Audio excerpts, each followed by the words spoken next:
Good morning. Thank you, everybody, for coming. Today, we are joined by our colleagues from York Regional Police Service to provide an update on 2 homicide investigations that we believe are connected. I will begin by speaking about the Toronto homicide of Mr. Chandan Kumar Raja Nandakumar, who was shot and killed Saturday, February 7th, 2026. At approximately 3:26 p.m., Mr. Raja Nandakumar was sitting alone in his vehicle at Woodbine Mall, located at 500 Rexdale Boulevard. He had arrived just after 3 p.m. and parked near the main entrance just north of the TD Bank. While seated in his vehicle, he was shot multiple times and tragically succumbed to his injuries. Mr. Raja Nandakumar was a respected member of his community. He maintained strong connections with others in the GTA, particularly those of the same region of India. Those who knew him described him as kind, generous, and always willing to help others. His loss is deeply felt by his family and friends. As a result of our investigation, a Canada-wide warrant has been issued for 19-year-old Isaiah Thomas Badger for first-degree murder. Today, we are releasing a photo of Mr. Badger along with an image of what he was wearing on the day of the murder. Mr. Badger is described as 6 feet 3 inches tall, approximately 117 pounds, with brown hair and brown eyes. He is from Edmonton, Alberta, where he is also wanted by the Edmonton Police Service on outstanding weapons charges. Through ongoing information sharing and collaboration between law enforcement agencies, investigators have determined that the individual we allege is responsible for the homicide of Mr. Raja Nandakumar may also be responsible for a homicide in York Region. This underscores the importance of interagency cooperation and why we are standing together today. I will now invite Detective Sergeant Jonathan Nauman to speak to the York Regional Police investigation. Thank you. Good morning, everyone, and thank you. I'm Detective Sergeant Jonathan Nauman with the York Regional Police Homicide Unit. Today, I'm here to provide you an update on the homicide of Mr. Sergio Lopes, who was shot and killed on Monday, January 26, 2026. At approximately 1:06 p.m., Mr. Lopes was exiting his business at 180 Wings Road in the city of Vaughan when he was shot multiple times and unfortunately succumbed to his injuries. A short time later, the suspect vehicle was found on fire, located at 8214 Kipling Avenue in the city of Vaughan. Mr. Lopes was a respected member of his community, a loving father and husband. His loss was deeply felt. As a result of our investigation and through the ongoing information sharing and collaboration between law enforcement agencies, warrants have been issued for 19-year-old Isaiah Thomas Badger and 19-year-old Jacob Wallace for first-degree murder and arson. Canada-wide warrants are currently being sought. We allege that Mr. Badger is responsible for shooting Mr. Lopes and that Mr. Wallace is responsible for operating the vehicle used to flee the scene of the arson. Mr. Wallace is described as approximately 5 feet 6 inches tall and approximately 115 pounds with brown hair and brown eyes. He is from Mississauga, Ontario. I want to thank the Toronto Police Service Homicide and Missing Person Unit for their ongoing collaboration and assistance with this investigation. I will now turn it back to Detective Sergeant Arruda. Thank you. Thank you, Detective Sergeant Nauman. We are asking anyone who may have seen Mr. Badger or Mr. Wallace before or after these incidents, or who may have video, dash cam footage, or other images of them to contact investigators immediately. If you see Mr. Badger or Mr. Wallace, do not approach them. Call 911. We are also appealing to anyone who had contact with Mr. Raja Nandakumar in the days leading up to February 7th, or who may know what his plans were that afternoon to come forward. even information that may seem minor could help us establish critical timelines. To Mr. Badger and Mr. Wallace, we're coming for you. Turn yourselves in. Hire a lawyer. And to anyone else who has assisted these two individuals, including anyone who may be helping them evade police, you are committing a criminal offense. You will be investigated, arrested, and charged where evidence supports it. Both investigations remain ongoing, and we will continue working with our policing partners to pursue all available leads. Thank you. We will now take your questions. Sergeant, have you established a connection between the two homicides, and can you talk about a potential motive, please? So at this point in time, for our investigations, or at least for mine, we don't have a motive. Our connection to both homicides seems to only be that we share the same suspect. But you do believe it was targeted, though?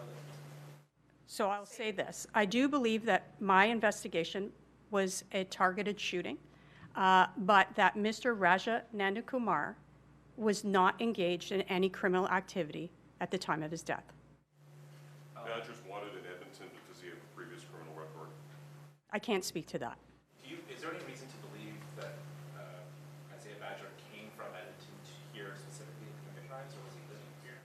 So due to the fact that our investigation is still ongoing, I can't speak to what his motives were for traveling to Ontario.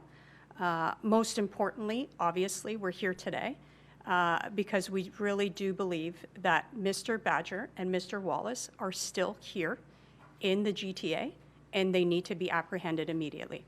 You were hitman for hire? Our investigation is continuing. I can't speak to where the evidence has led us so far, but I can tell you that we're still looking at all avenues in regards to this investigation. The car for Mr. Lopez. Did you find a car for the Mr. Kumar murder?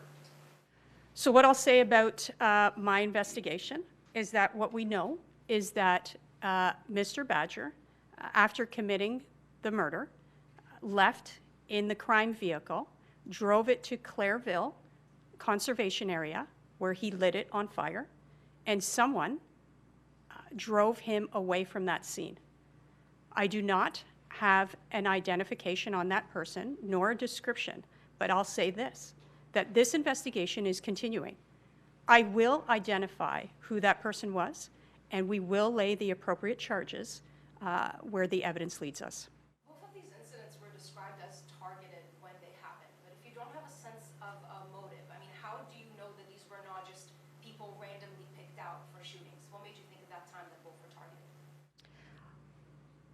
From the evidence that we have gathered so far, it becomes clear when you're looking at all of the avenues we have, from video to statements and everything we've gathered, that it was a targeted shooting.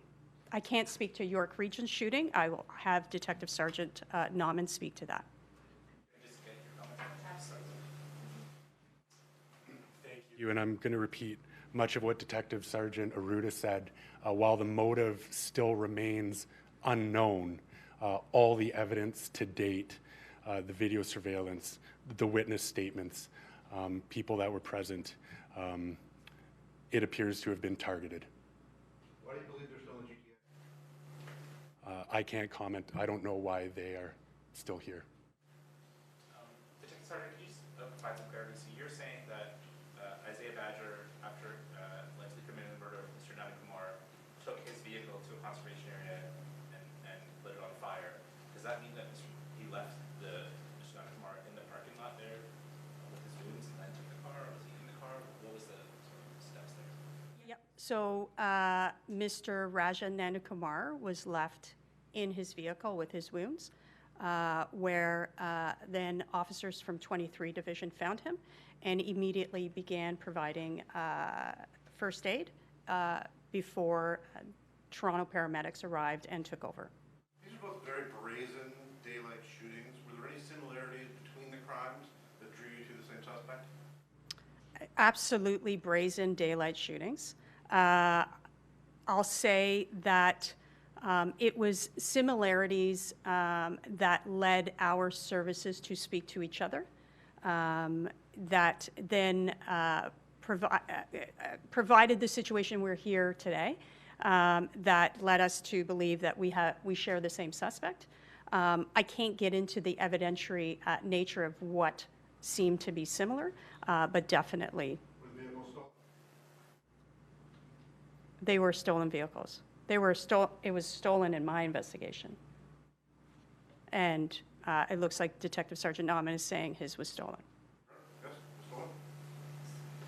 Yes, our vehicle was stolen as well. Detective, in your estimation, is there any way that these people are moving about, or at least the suspect in the Toronto case is moving about without some kind of outside assistance? Can you repeat the question? Sorry. In your view, that they're definitely being harbored by somebody or some people in order to be able to be out there right now? So it's hard for me to say. I think the most important information I can put out there now is that now everybody knows. Everybody knows that these two individuals have committed first-degree murder in our city. And if you are harboring them, if you are helping them evade police or get away, that you will be charged where the evidence exists. Thank you. More questions? I just want to clarify, so you believe that in the first instance in Toronto, it was Isaiah Badger acting alone up to this point, but in the second case, you believe Jacob Wallace was a driver that it was driving the vehicle that fled the scene?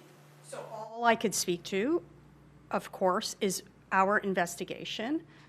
We have not identified who drove Mr. Badger away from the arson scene of the crime vehicle, and therefore I can't really give you a name or suggestion as to who that was. Mr. Wallace was identified in Detective Sergeant Nauman's investigation, and we are looking at all possible links and connects, of course. And with Sergio Lopes, you said with the first victim that there were no criminal ties. What about with the second victim?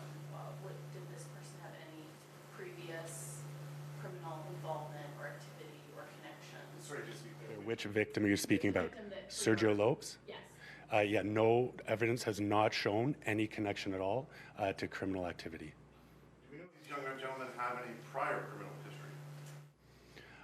history? Yes, Isaiah Badger does. Jacob Wallace does not. One more question? Do we know if the other people are in a gang or criminal network? And was this some type of initiation or job for a particular reason? I can't speak for Detective Sergeant Arruda, but there's been no information to suggest that. Okay. Just ask one last quick question. The ages of these guys, they're 19 years old. That, I think to the public would seem pretty shocking that people so young are being alleged of these crimes. Just maybe if you could give some input on that. I agree. It's shocking to me that we're standing here with two 19-year-olds wanted for first-degree murder, and for Mr. Isaiah Badger to be wanted for two separate homicides. It's shocking to me.